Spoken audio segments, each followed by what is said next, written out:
Hey guys, I'm Ashley Pickens, the real estate marketing maven. And if you are currently house hunting or thinking about buying a house, I'm sure you have heard the terms buyer's market, seller's market, but what does any of this really mean?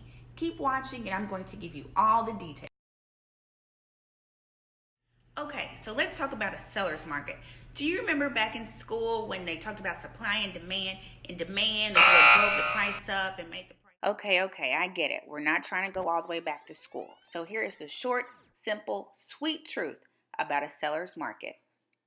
So in a seller's market, there are a lot of house hunters, but not a lot of houses. So inventory is really low. So everybody is fighting over the same houses. A seller can put their house on the market on Friday, and over the weekend, 10 people can look at the house. By Monday, all 10 people love the house, and all 10 people put an offer on the house. So this creates a multiple offer situation, a bidding war, or a highest and best situation. And to a seller, this is music to their ears.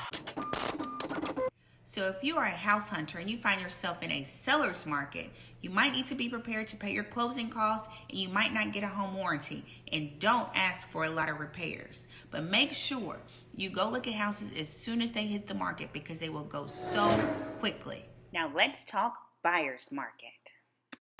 Okay, so in a buyer's market, it is the complete opposite. There are a lot of houses and not a lot of house hunters. So buyers have all the power. Buyer power. So if you're a house hunter and you find yourself in a buyer's market, you can ask for almost anything. You get a house, everybody gets a house in a buyer's market. You can get the seller to do your repairs, pay your closing costs, and maybe even lower the price. Okay guys, so hopefully you got a better understanding of the difference between a buyer's market and a seller's market. I'm Ashley Pickens, the real estate marketing maven. Thank you for watching, and don't forget to subscribe.